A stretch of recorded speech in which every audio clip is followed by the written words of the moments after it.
La saison 2023-2024 est lancée, les amis, c'est l'occasion de profiter des opportunités de pronos sur BetClick. 100 € de bonus sur le premier pari s'il est perdant avec le code LEXCITY via le lien en description. Conditions pour jouer dans le bandeau jaune en bas de l'image.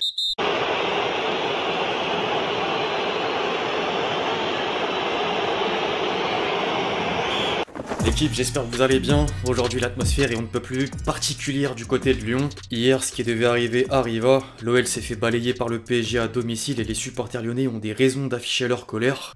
La situation devient critique. Après un mois de compétition, les Guns figurent derniers au classement de la Ligue 1 et il s'agit d'une grande première depuis la saison 95-96. En tant que supporter sans heurts, je peux compatir. La coupure internationale devra sonner le déclic pour la reprise. Les joueurs auront 2 semaines pour travailler et retrouver une force collective avec ou sans Laurent Blanc qui est menacé d'une éviction. Bref, on va revenir sur le choc de la 4ème journée de Ligue 1. Les amis, si vous voulez voir plus de vidéos de ce style sur la chaîne, je compte sur vous pour lâcher votre meilleur j'aime. Inutile de vous rappeler que c'est un gros plus pour améliorer la visibilité des vidéos. Merci à tous ceux qui le feront comme d'habitude.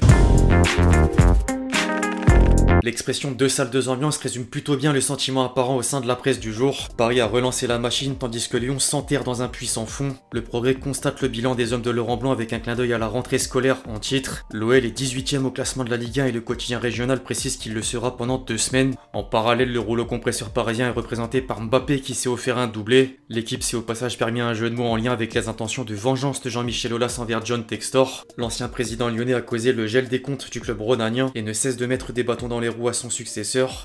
Il était d'ailleurs présent au stade mais a dû payer sa place comme tout bon supporter. J'ai déjà trouvé plus difficile pour réaliser l'exercice du top et flop. Mbappé est sans surprise l'homme du match. Il a trouvé le chemin défilé à 2 reprises et continue de montrer une efficacité clinique. Au-delà de marquer, le Kicks a commis que très peu d'erreurs. Il s'est démarqué dans les phases de contre, a cassé des lignes et la connexion est déjà au point avec les joueurs qui l'entourent, Dembélé ou encore Asensio. Outre le secteur offensif, au milieu, un élément a encore convaincu tout le monde. Les termes commencent à manquer pour décrire à quel point Ugarte apporte. Il a un volume de jeu hors norme, le bulldog comme certains l'appellent a multiplié les récupérations de balles, les bonnes relances et n'a cessé d'agresser l'adversaire à l'image du pressing sur Corentin Tolisso qui a provoqué un penalty au bout de 3 minutes. J'ai d'ailleurs vu une stat intéressante sur Twitter, où X, Ugarte compte déjà 41 ballons récupérés en Ligue 1 cette saison, c'est plus que tout autre joueur. Seul un certain Thiago Motta avait déjà affiché un pareil total après 4 rencontres. Ensuite j'ai voulu distinguer Donnarumma, le score peut laisser penser qu'il n'avait presque rien à faire et pourtant si. Le nombre de tirs en atteste, les Lyonnais ont cadré autant de tirs que les Parisiens et leur expected goal atteint 2,3. Il a vraiment signé quelques arrêts importants. La nomination dans les 11 types de l'équipe n'est pas volée du tout. Le seul truc à corriger c'est peut-être les dégagements. Luis Enrique s'est d'ailleurs énervé sur lui alors que le score était de 4-0.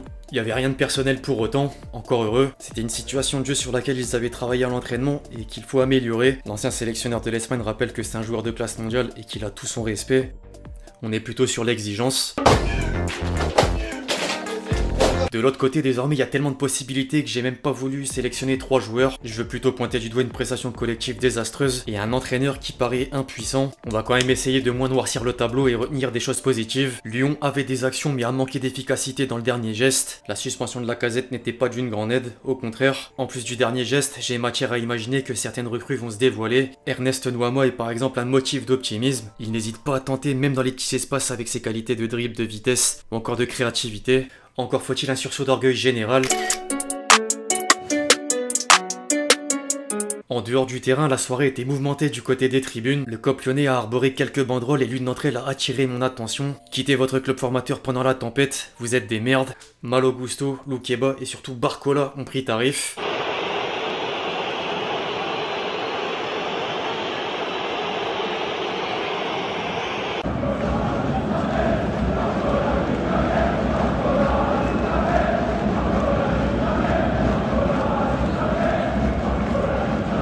Dites-vous qu'il était encore lyonnais 7 jours plus tôt. L'international espoir n'est sans doute plus le bienvenu au Groupama Stadium. Par contre, Mbappé et les supporters parisiens sont là pour le soutenir. A noter que le président exécutif intérimaire de l'OL s'est confié sur le sujet en zone mixte.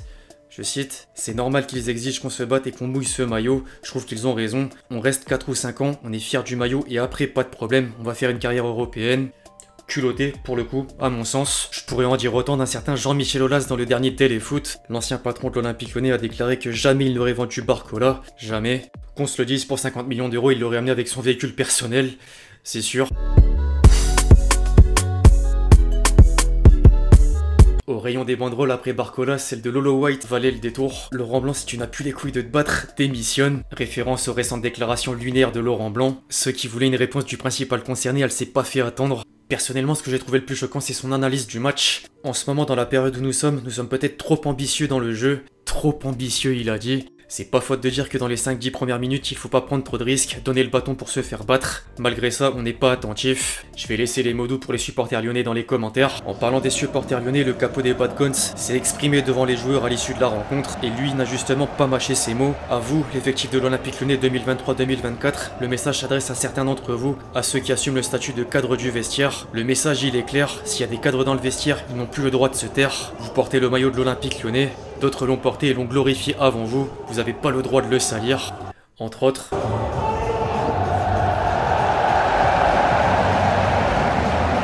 Pour clôturer la séquence lyonnaise, je voulais caler les paroles d'Anthony Lopez qui étaient très justes. Nous avons fait une première mi-temps catastrophique. Même contre Paris, c'est inadmissible de perdre 4-0 à la pause. On s'est fait marcher dessus. La trêve va faire du bien parce que c'est très compliqué à l'heure actuelle. On va devoir repartir du bon pied face au Havre. On peut que comprendre la colère. On calcule pas nos matchs. C'est pas tout, on a essayé de montrer un tout autre visage au retour du vestiaire, on doit mieux utiliser le ballon dans les derniers mètres, on est pénalisé par des erreurs qui nous coûtent très cher, y a pas de positif, on peut plus revenir en arrière, on a fait un mois d'août catastrophique, on a besoin de tout le monde pour repartir de l'avant, les joueurs, les supporters.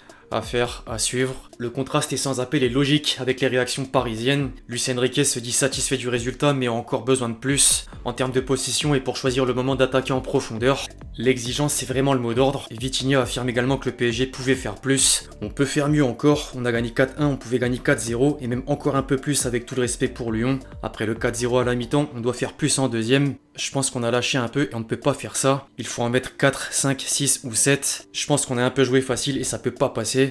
Enfin, Marquinhos est revenu sur le choix de ses coéquipiers de le nommer capitaine. Quand tes coéquipiers te donnent le brassard, ça veut dire beaucoup. Tout ce que je fais, je le fais pas pour les caméras. Tout ce que je fais, c'est pour mes coéquipiers, c'est pour le club, pour l'amener dans la bonne direction. C'est aussi pour ça qu'ils m'ont choisi, pour l'esprit, pour l'attitude, le fait de penser toujours au collectif. Et ça fait vraiment plaisir. De toute façon, je crois qu'il n'y a pas plus parisien que Marqué. Avant de terminer la vidéo les amis, j'ai pas oublié le traditionnel passage sur X, anciennement Twitter. Laurent Blanc en ce moment, c'était le feu et il restait sans réaction. Déclaration de Laurent Blanc, j'ai demandé à Luis Enrique de mélanger les équipes pour la seconde mi-temps, on verra s'il accepte. Le scénario était vraiment du pain béni pour Julien Cazard. Laurent Blanc qui rentre sur le terrain pour arrêter le carnage. Le fameux live de Michael Jackson. Je viens de regarder ma montre et oui tout à fait, il est très exactement l'heure de virer Laurent Blanc. Allez hop, on s'y met, venant d'un supporter lyonnais. Flash info, l'OL aurait déjà trouvé le remplaçant de Laurent Blanc. Il s'agit du coach norvégien descend en Ligue 2. Peu connu en France, il est considéré comme un tacticien hors pair dans le championnat scandinave. Très technique celui-ci. Moi jamais je parlerai de mon père comme ça, jamais. Moi mon père il était charron et je peux te dire que ça filait doux. Ça la mère de Bat elle mouvetait pas. Et les enfants non plus d'ailleurs. Le discours du capot des Bad Guns version X. Luis Enrique qui demande à Barcola de terminer le boulot. Il l'a forcé à assister au meurtre des siens. Déclaration de Barcola après OL PSG. La bronca contre moi, c'est rien. L'an prochain j'aurai du mal à les entendre depuis la Ligue 2. Méchant, méchant. Enfin un dernier pour la route. Olas dans la tribune présidentielle. Trouver l'intrus. Bref, l'équipe, c'est tout ce que j'avais à dire sur ce OL PSG. J'espère que la vidéo vous a plu. Je compte sur vous si c'est le cas pour lâcher votre meilleur j'aime, comme d'habitude. N'hésitez pas à me dire dans les commentaires comment est-ce que vous voyez la suite pour l'OL et le PSG d'ailleurs. Puis d'ici là, on se retrouve très vite sur la chaîne pour de nouvelles vidéos. C'était Lexti. Ciao, ciao.